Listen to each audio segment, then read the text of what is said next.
Hey guys, it's me, Wolf, back with another Stronghold Crusader build.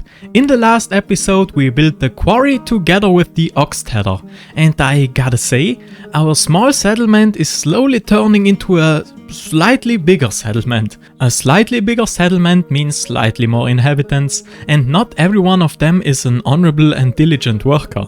Recently I've even heard rumors about a group of farmers that are regularly stealing from our granary. Huh?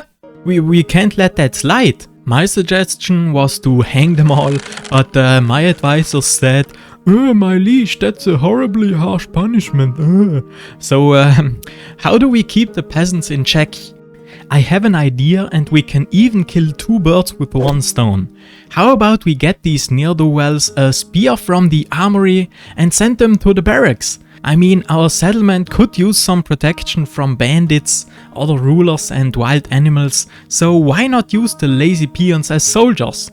Okay, that sounds like a plan. So let's start off with constructing the barracks and later the armory. If you're looking at the in-game building, we can't see that much honestly. It's a rectangular building made out of bricks with a flat wooden roof. The only details on the building are the tiny window gaps, the fortified door with a brick arch and the sign above the door. And that's already it for the main building. There are three little details on the training ground around the building, but let's come back to those later and start with the main walls. As I already said, the walls are made out of bricks, and I made some in the granary episode already, but to be honest, I never want to make bricks like that ever again. Back then I only made one silicone mold, and it took me 2 weeks to get all the bricks I needed, so I opted for the bakery floor method of making a larger flat plate of gypsum and then carving the bricks out of it. To make a mold where the gypsum doesn't stick to, I used some scrap pieces of this MFC board here. I'm not 100% sure if that's the correct term. The acronym stands for melamine faced chipboard, and I mean it is a chipboard or particle board and there is some kind of smooth coating on top, but either way I cut some strips on my circular saw, and the first problem in this video is already here because my saw was acting weird. Can you see the jumps it is making? It's almost like it quickly moves from left to right every time, and this jump was also visible on the edges. I definitely gotta look into fixing that, but for this mold I don't need the edges to be flat and precise. Once I cut them all, I started to draw the, let's say, ground plane onto a bigger MFC board to glue them on there with a hot glue gun. Okay, the frame is done, and now it can be filled with gypsum.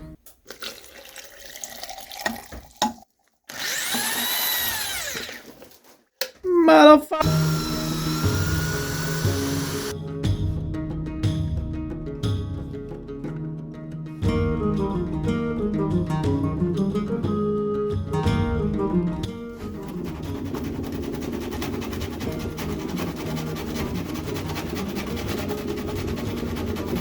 This time it was actually working pretty good, and after a day of drying we can take the plates out of the mold. Let's begin with the front wall. I started to draw the door and the arch around it, as well as the two window slots. Until now I was using this saw to make small cuts, but these teeth always clog up really fast when cutting gypsum. So I was searching for an alternative, and I've realized that the broken bandsaw blades I have fit perfectly into the tiny saw handle. The teeth are a little too big to cut wood with this type of handle, but for the dry gypsum it should work just fine. Infinite tiny saw blade glitch, let's go! For the windows I drilled 2 holes to start the cut, and I had to use an even smaller saw blade. The blade width might be smaller, but it has slightly larger teeth than this saw blade, and with that doesn't clog up that easily. To clean up the edges I simply used an old cutter knife, and if you're looking at the in-game building again, you can see that the bricks around the door, around the window and on the top here are sticking out further than the rest of the wall. Now we could either add bricks all around here or shave off all the other parts of the wall, and that's exactly what I did. I made some rough cuts around the bricks and started to shave the rest off, again with the cutter knife. This method does waste quite some material, and some smaller pieces broke off here on the door arch and the window, but overall I'm pretty happy how this looks. I obviously have to do the same thing for the other 3 sides as well, but starting from the second wall I used an old chisel instead of the cutter knife, and this actually didn't take all that long. These are the 4 sides, and we can see the left wall and back wall on the in-game building, so I've just added the 2 window gaps like they are on the right wall. But right now these gypsum plates look nothing like the in-game building, so let's add some bricks to the walls, or rather cut out some grooves to make it seem like the wall's made out of bricks.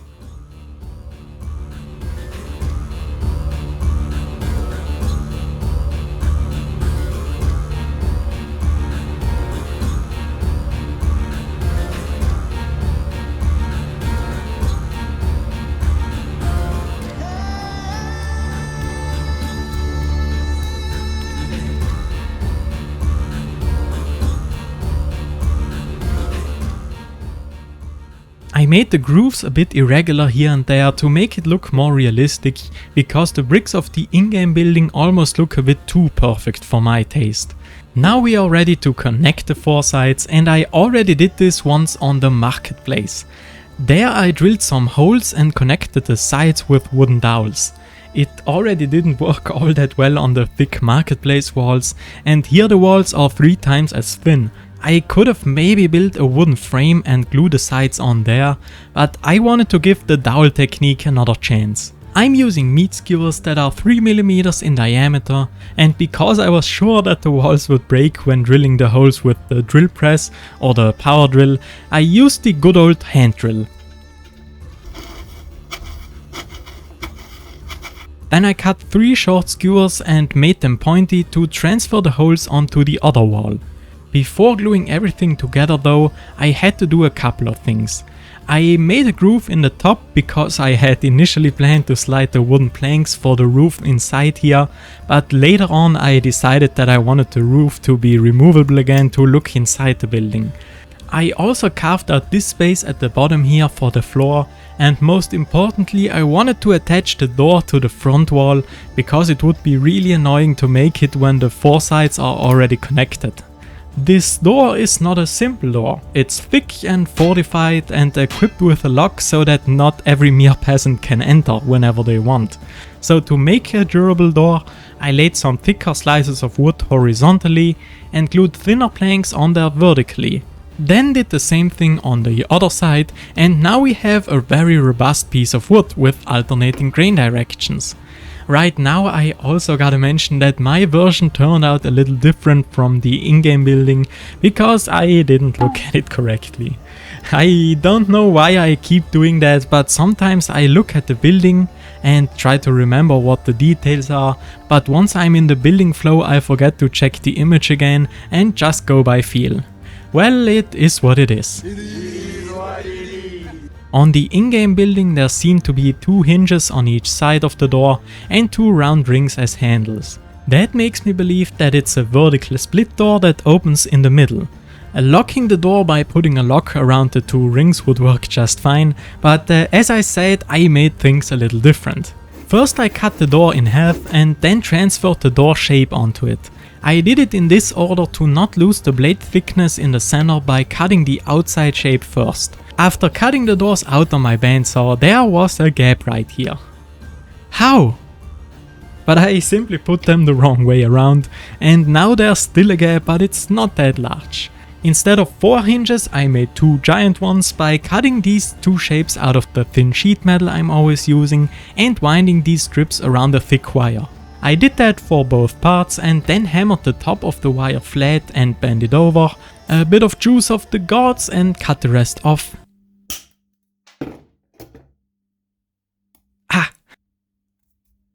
And right now they are looking okay, but I still spray painted them black.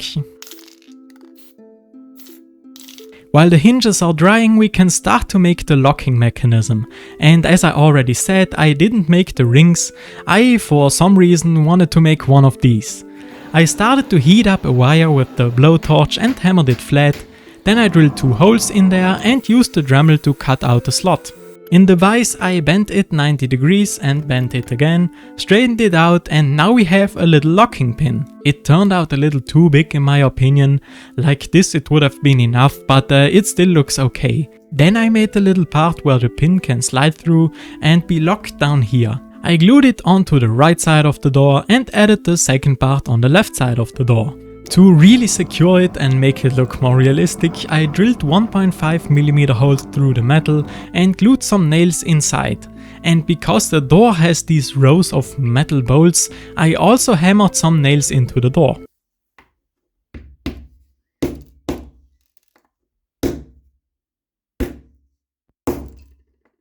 Don't know why I did that, I knew this would happen, but yeah. This door is looking pretty different from the in-game building, and funnily enough the color was the only aspect that caught my eye, so I used this self-made wood stain that I made out of steel wool and vinegar. This bad boy has been marinating for about half a year. It smells horrible and it's probably dangerous to inhale, but it gives the wood a really dark color and makes metal rust after only one day. 1 day later. Now the paint on the hinges is also dry, and I used an abrasive hand pad to make it matte and the steel brush to make it look a little worn down. That makes the hinges ready to be glued onto the door. Drilled, nailed, glued onto the building, drilled, nailed, and I didn't record it, but the whole front side broke in half. Yeah! Now that the door is already glued on there and the bricks are carved out, I just didn't want to go through the whole process of making this wall again, so I just glued the two parts together and wanted to glue the front side to the rest of the building, and it fits perfectly. I ripped this bent left side off and scraped some of the gypsum away, then glued everything together at once, and it's looking okay at first, but I had to leave some big gaps here to connect the sides. I utilized the otherwise useless gaps I had planned for the roof to glue these flat wooden pieces in there. In this situation they almost work like a biscuit joiner, holding the walls together pretty well despite the big gaps. But I still can't leave it like that, so I put some paper tape beneath the opening and filled it with this slow drying ready to go plaster mixture.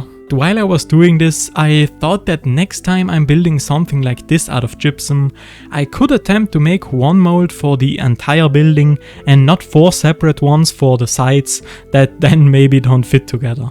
On the next day I carved off the excess plaster mixture, and I also had to connect the bricks on the corners, and you can still see the gap, but it's looking a lot better than before. Better than before? Now we're ready for the floor! I started off with cutting some thin wooden sheets on my bandsaw and glued 4 of them together so that they fit perfectly into the bottom of the building.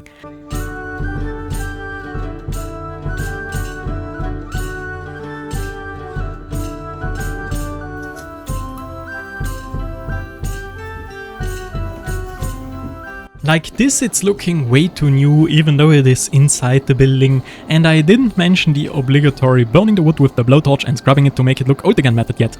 One part here I didn't think all the way through was the door opening on the inside and the floor being in the way like this. So I had to add this lower section here that reminds me of the typical genkan in traditional Japanese homes. For this one I simply cut a part of the 2 front wooden boards off and glued some strips horizontally across the back to then add more planks vertically, and I really like how this turned out. With the floor in place it's starting to look like an actual building, but I began to think what exactly the purpose of the barracks in Stronghold is. If we're looking at them in game we can't see inside the building, and all it does when we click on it is open the unit menu to train our crusaders. Normally the barracks are there to house soldiers, so there are bunk beds and maybe some basic furniture, but inside my miniature building there is not a whole lot of space for beds. To get a feel for how big a bed should be, I measured my door and my bed, and it turns out they have pretty much the same size. So using this logic on the barracks in game, we could get a total of maybe 5 beds inside. With normal spacing, maybe 3. I don't think they were using bunk beds in medieval times, so our entire future army has to share 3 beds. Awesome. I'm thinking about this too much again, but I decided to make only a single bed that could, for example, be used as a resting place for a wounded soldier, or maybe this is just a room for our highest ranking official. For the bed I used my tiny angle and saw and started to cut some sticks and wooden boards to size. As always, I like making things slightly more difficult and with that slightly more interesting for myself, so I wanted to connect the back and sideboards like this. Luckily I have my tiny vise that makes cutting small pieces of wood way more fun. I don't know why exactly, but I just like working with this thing. Glued together like this, the bed is still looking a little weird, but after adding the angled footboard and headboard, it's looking a lot more bed shaped. The 4 thin cross braces on the bottom are there to support the sleds, and we can't let our wounded soldier sleep on the hard wooden boards, so I attempted to make a mattress for which I simply sewed together 2 sides of a white piece of cloth, then turned it inside out, filled it with hay and sewed the last 2 sides together as well. This might not be the most comfortable mattress, but it's appropriate for the Middle Ages and it definitely beats sleeping on the floor. With a bed cover and a little pillow that I made the exact same way as the mattress, we can put the bed on the side for now and continue with the next most basic type of furniture, the table. I started with, who would have guessed it, cutting some sticks to size. We need 4 30mm long legs and for the basic frame 2 35mm and 2 80mm long sticks. After all the tables I've made in previous builds, by now I can say that this has become my standard method of making one. I am starting with a basic frame out of half lap joints and drilling a hole in each corner. Then I'm cutting around the top of the table legs to have this little knob stick out. By gluing this table leg knob inside the corner hole, the leg gets attached to the table and the half lap joint can't come apart anymore. The frame wouldn't fall apart either way because I glued it together, but anyways, with some wooden boards glued on top of the frame, we get our tabletop. And after rounding over the edges to make the edges rounder, it's a finished table. A table without a chair is like a bicycle without a seat. It does the job, but it's a whole lot more comfortable if you have one. I had a design stuck in my head and just wanted to try if I'm able to make a chair like that. In principle this should be really easy. I marked the rear legs on this thin wooden board and once I cut that piece out, I cut off the corners and shaved off half of the backrest. This was my first attempt, this my second attempt, and it broke just like the first one, but I mean it makes sense with this grain direction that this thin wooden board snaps in half just by looking at it. On my third attempt I used a harder, denser piece of wood and this part on the top broke off again, but I glued it back together and on my fourth attempt I was finally able to cut the part out without breaking anything. For the seat board I used the same type of hardwood and I can tell you shaving it like so with my newly sharpened chisel feels like heaven.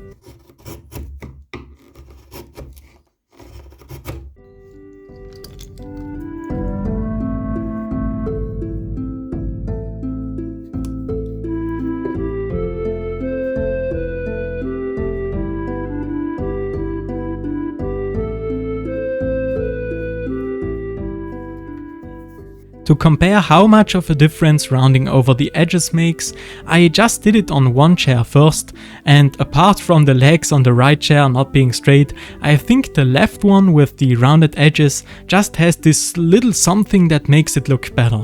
I'd say that 2 chairs should be enough for this limited amount of space, and even though they are on the inside of the building, I think they should still be looking a little older. I used another one of my homemade wood stains that again consists of steel wool and vinegar, but on this one I took the steel wool out earlier and that leaves the wood with a lighter brown color. Because I stained the table and the chairs, I also wanted to stain the bed frame, and to make the clean and pristine white bed sheets more medieval appropriate, I rubbed some good old dirt on there. Yeah, boy.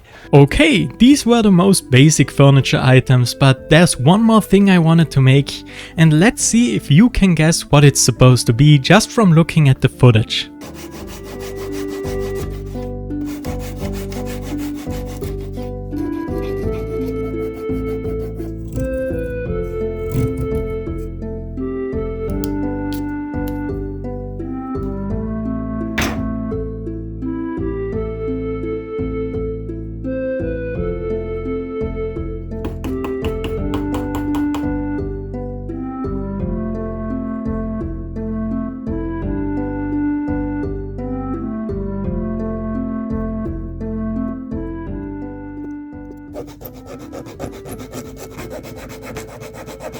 I think it's pretty clear by now that I'm trying to make a chest, and I wanted to fortify the lid with metal strips and nails, and for that I had to drill some holes, and because I forgot to punch them before gluing the strips on there, I had a hard time controlling the drill bit. I could have attempted to punch it with the strip already glued on, but I didn't want to risk breaking these thin sticks. Fast forward, the chest is done, and I don't like how it turned out. I added some ugly hinges on the back and also a locking mechanism on the front, and it jumps open pretty nicely, but I don't know, something just doesn't look right to me. But not everything can look good, so I still covered it with the lighter wood stain and put it aside for now. By the way, I lied before saying that there is one more thing I wanted to make, because there are actually two. The second piece of furniture is made out of these parts, and I once again made it more complicated by connecting the pieces with all these joints, instead of gluing the faces together. But now we have a weapon rack, coated in stinky water, and by the way, I lied again because I'm making yet another piece of furniture. But wait, I was lying that I was lying. That's it. Here's how I made the roof.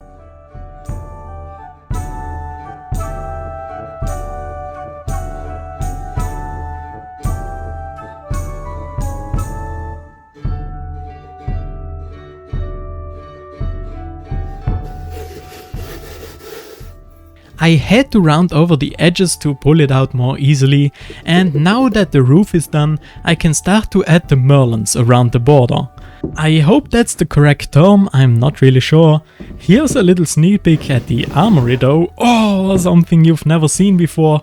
Gypsum in the mold. Oh! Why am I showing you this? Because my plan was to make the walls for the barracks first and keep the mold intact to make the walls for the armory later. And because the armory is smaller, I can use the cut off pieces for the barracks again. I thought about using the plaster mixture to attach the merlons, but I used the good old super glue instead because it's holding better and it's more convenient to use. Once all of them were glued on there, I started to cover up the bricks around the door, the window and the roof, because on the in-game building their color is a little lighter compared to the rest of the wall.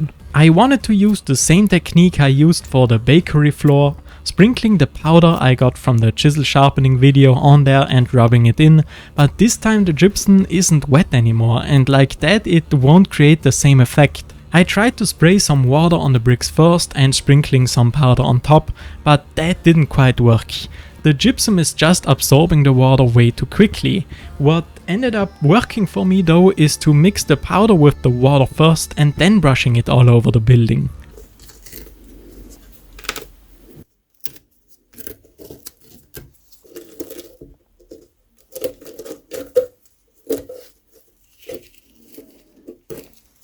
But like this, the bricks around the door and window seem too light again, so I gave them some color too, and now they are too dark. Woo! I nonetheless let everything dry and settle for now, because there is one more detail to finish the main building, and that is the sign or the banner above the door. For that one I glued some wooden planks together and cut out this rough shape just to get the size of the shield itself right. I used my standard sheet metal again, cut it out and bend it into a shield shape. At that moment I was thinking if it's worth it to forge the swords by heating a wire with the blowtorch and hammering it flat, but that just seemed like wasted effort to me. It would take pretty long and I would need to use a lot of gas, and most of the sword is covered by the shield anyways, so I decided to simply draw a sword shape on a piece of sheet metal and cut it out. I attempted to make it as realistic as possible though, by adding some details like wrapping this wire around the handle to make it thicker, make these tiny cuts on the pommel to make it look like the real thing. I also tried to file out the groove in the middle of the blade called the fuller as good as possible, and even tried to sharpen the edges a little. And for what it is, I think it's actually looking pretty good. With the swords glued onto the wooden board, it's a little sad to cover them up with the shield, but that's how it is in the game, so I glued these wooden strips inside the shield to have more gluing surface, and I don't know how to describe it, but this thing feels really good. It's relatively heavy for its size, and it reminds me of the badges you get in Pokemon games after defeating the gym leader. And I guess I got this badge for finishing the main building, woohoo! But not so fast. We still have to make the training ground outside, and the details around here are actually visible, unlike the ones I imagined to be inside the building. Let's start with this long pole. My first thought was that it's used as a target practice for archers because it's in the same line as the archery target disc, but this is actually the post where the troops are standing by default once they're trained. The bell on the top here is probably just there to rally the troops. Now, bells are usually cast, and I thought about actually making a mold and using molten lead, but then I noticed the color of the bell and I thought I might be able to heat up this brass sheet and hammer it round. I didn't know that this sheet was that brittle, so this doesn't work. Another metal I have lying around is copper, and that should be easier to shape. I only have this round copper pipe though, so I wanted to heat the top and hammer this puncher in there to create a conical shape. On attempt number 2 I drilled the hole in first, but it wasn't really in the center, and on attempt number 3 I drilled the hole perfectly in the center and it broke a little over here, but I can work with that. A little filing and dremeling, I guess, to get the shape right, and here is the best I could come up with. I also made this little thing that is apparently called a clapper, and I just didn't know how to attach it while still being able to move, so I just put it through the hole here on the top and bent the top of the clapper over. For this little ring I used a steel wire with the ends pressed together, and this bell is not looking very pretty, but there is no butting, it's just ugly. No, wait, right, there is a butt. It might be ugly, but it's slightly functional. Can you hear that? The rest of the bell pole is nothing special. I drilled the hole in a hazelnut stick, cut it off and shoved another stick inside there. Then I forgot to film the rest, and here's the finished pole. I put the bell ring through another ring that's attached to the thin stick. I had to also add this metal wire here to prevent the rope from falling over the stick on this side, and on the bottom of the rope I added a little handle and this piece of wood. The practical miniature reason for this piece of wood to be there is that this wooden handle is not heavy enough to pull the rope down, so now I can clamp the rope inside here. The realism explanation could be that you don't want the rope to be pulled accidentally by the wind, and I've heard it also happened once that it was rung as a prank by some little rascals running around the settlement if I get the money. Okay, the next detail is the archery target disc. On the in-game building it looks like the disc is attached to a slab of wood, so I cut one off this round looking piece of wood. The ones I've seen on pictures online are made out of straw, but for my tiny disc I used hay instead. I started to wrap this white thread around it and continuously added more stalks, and once it was long enough, I wrapped one end in this red thread to make the center ring that can now be glued onto the wooden slab. Then I started to lay the rest around it, only making a little stop for the second ring, cut off the excess, glue everything in place, and now we have a nice little target disc. The pole is once again a hazelnut stick, and I just carved out a piece to glue the target on there. And now comes the fun part, the arrows. For the shaft, I used a toothpick, but this was way too thick obviously, so I carved it even thinner. Cutting the nock in the back worked surprisingly well, but for the fletching I didn't know what to do at first. Medieval arrows were mostly made with goose feathers, and if you believe it or not, I don't have any geese around me, so let's come up with something else. I actually discovered this technique, if you can call it that, by mistake while trying to sew the roof of the marketplace. I had a brilliant idea there to hold the cloth together with superglue first, but the cloth obviously sucked up all the superglue very fast and became really hard, which made it difficult to push the needle through. But here I can actually use that to my advantage. I used 2 more toothpicks to hold a small piece of cloth in the air, then I poured some superglue over that cloth that once dry can be cut into the right shape and glued onto the arrow. This needs a steady hand, but I think this is a good looking alternative to real feathers.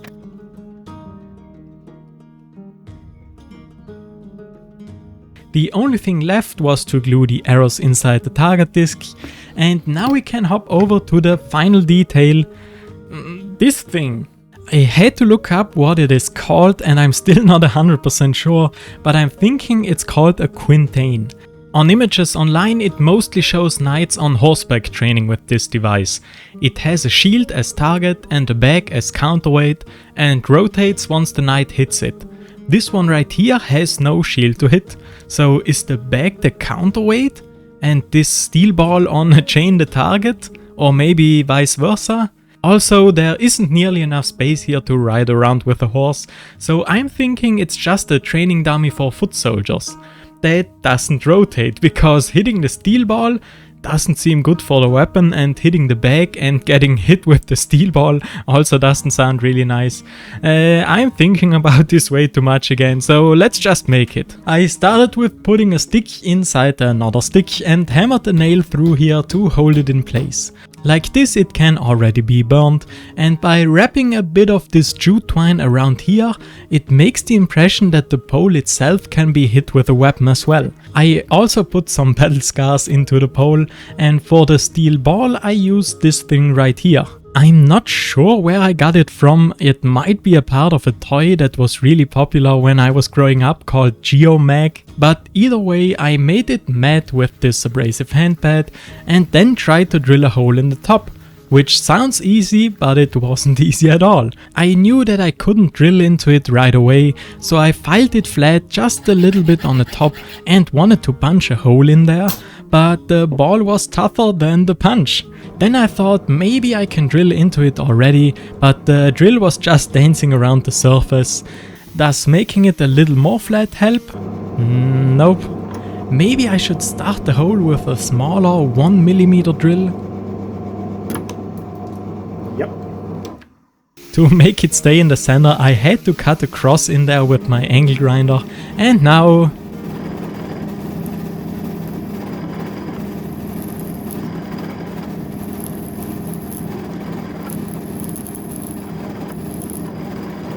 Easy, first try. The bag was easier to make. I used a piece of potato bag to make a tiny bag, and this one is way too big. To attach the steel ball and the bag to the pole, I wanted to make a little chain, so I used a metal wire and wound it around the skewer, but this has to go faster somehow. I cut them all open and connected them, and on the ends I just twisted the wire up to glue one end into the ball and the other one into the pole. Same with the bag, and now we have the last detail. The Pell, the training dummy, the foot soldier's quintain, if you will. This was the last detail. There is, however, one more thing I have to do. When you place the building in game, the sandy floor just spawns beneath it, so I made a simple wooden box out of plywood that I burned to make it almost look like real wood. The box is about 15mm deep, and I didn't think about adding this height to the training devices. So I cheated a little and made these short stands to glue them on there, and now they are holding still and the ugly stand will be covered in the sand. And that leads me to the next problem. I don't have any sand, so I tried to get at least the color somewhat right. I started with some old flower soil that still has some roots in it, and I thought to make the color lighter I just mixed the gypsum powder I scraped off the walls into it. This doesn't look like sand at all, so I had to open up my vacuum cleaner to take the sawdust out, mixed everything well, and after pouring it into the box and sprinkling a little more sawdust on top, it still doesn't look like sand, but hey, that's the way it is. We can't hire soldiers without any weapons. It would be pretty funny though to watch them fistfight against bandits or wild animals, but hey, I can't always be a bad ruler. So we need an armory. The barracks and the armory building share lots of similarities, so I'm trying to only cover the new details in detail. Let's look at it in-game first. The building is once again made out of bricks and has a wooden roof. We can see a front door and fortified windows, and there is also a small ladder to get up the entrance door.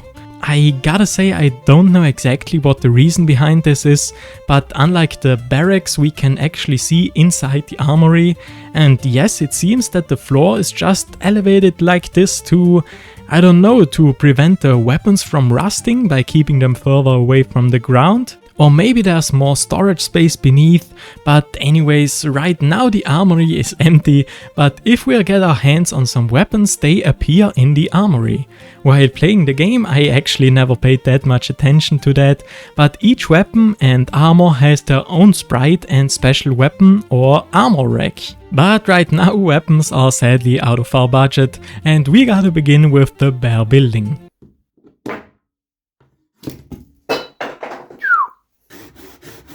I started with cutting the gypsum plates to the correct size, then I cut out these holes and drew the door and window frames on there.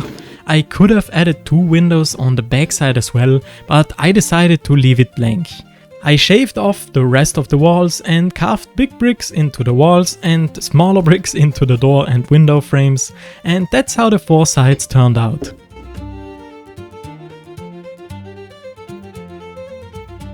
To make the elevated floor, I just made 2 square frames with half-lap joints with spacers in between and covered the top frame with wooden planks.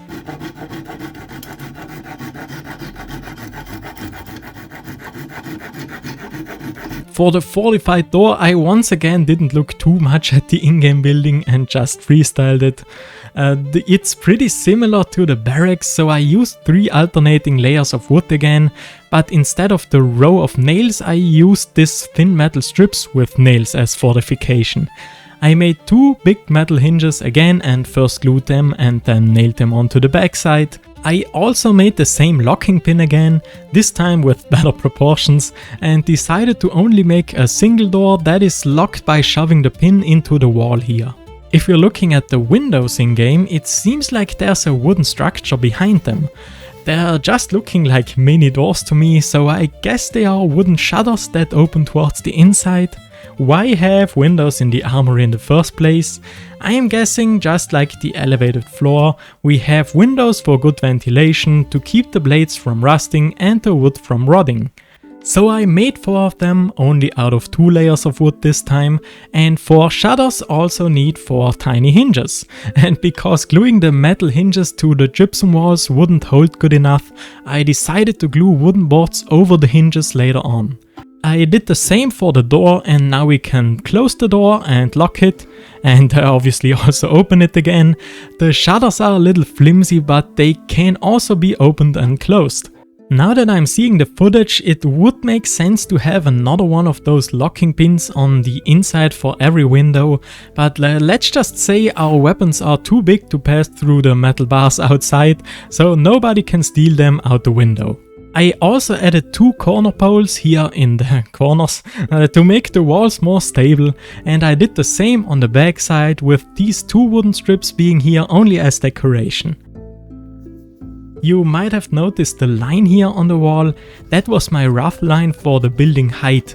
I left every wall a little taller to be able to glue them together, and even if they turn out a little crooked, I can simply cut off the excess to even out the edges. Then I glued this border around the top to once again hold the walls together, and because I wanted to make the armory roof detachable as well. That means making another frame that fits in here perfectly, and now I can clamp it on here and cover it with wooden planks.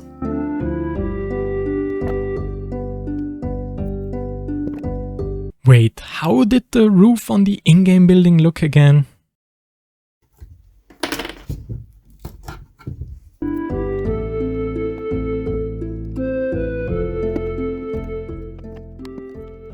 right now the roof is looking a little too clean. On the in-game building we can clearly see some planks are just lying on there, and there are some gaps here and there, and the leaking roof makes all my theorizing about preventing the weapons from decaying kinda irrelevant. But hey, I just glued some loose planks on top of the roof and cut some small holes in there, and now it's looking a little more decrepit. With the roof done, we can start with adding the merlons around the border of the roof again. I have these gypsum bricks left over from the granary build, and these should have about the right size if I cut them in half. Once I added the 4 corners, it was time to do the tedious task of adding these decorations to the upper brick layers.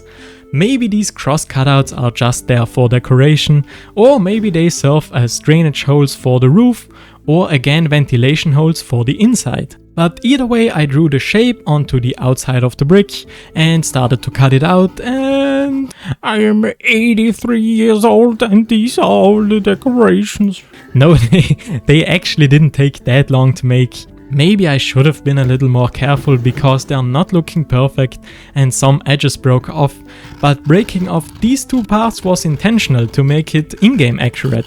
Speaking about in-game accurate, with all the bricks in place, we can give them some color. I used the chisel sharpening powder together with some water, and this worked pretty well.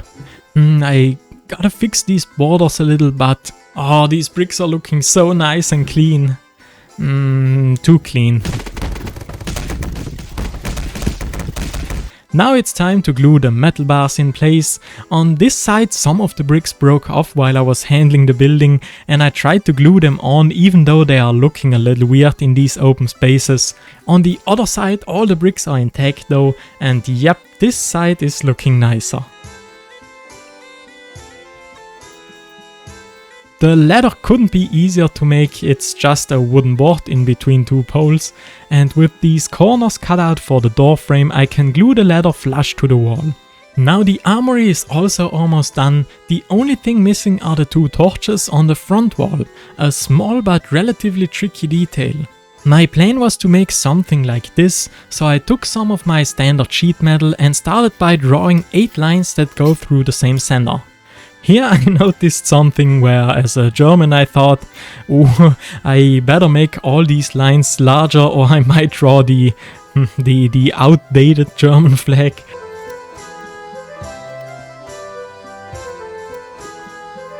So this was my first attempt. I cut it out with all the points it has and tried to bend it around this file handle. I tried it again without making the points just to test it, and with a bigger round piece, but that didn't work either, so I had to change my plan. Instead of making the whole torch out of one piece, I used this shape here as a template and cut it out 2 times. Then I punched the center in both pieces, and with this 10mm hole inside the wooden pole, I was able to hammer them on top of each other. I took them outside and glued them together and cut out another thin metal strip to glue that one around the torch as well.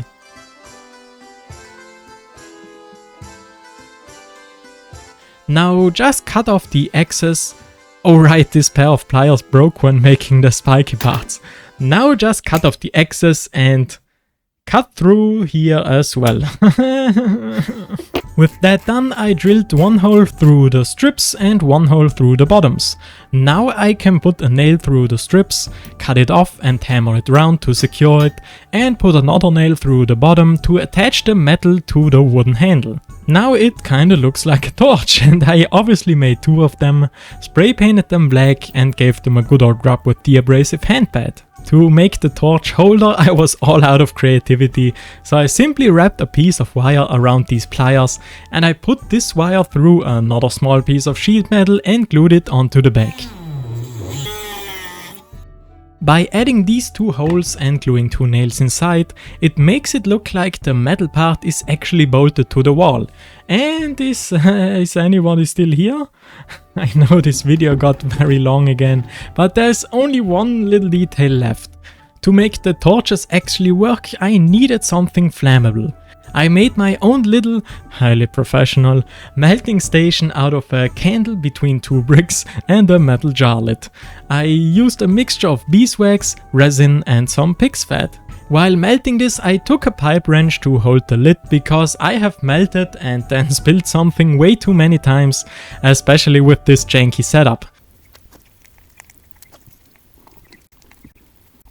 Once it is molten, I can soak this piece of cloth in here, fish it out, and leave it on this stick to dry for a little. After 10 minutes we can use it already, and this cloth is now greasy from the fat, a bit hard and also a bit smooth from the beeswax, and a little sticky from the resin. Like this I can roll up a piece, cut it off, and I obviously had to try if our little torch actually works. It took a little until it caught on fire, but it's working really well and it doesn't look like it's burning away very quickly. And with that, I guess we're done. This was the final detail. Now I can finally present to you the finished barracks and armory, and as always, thanks for watching.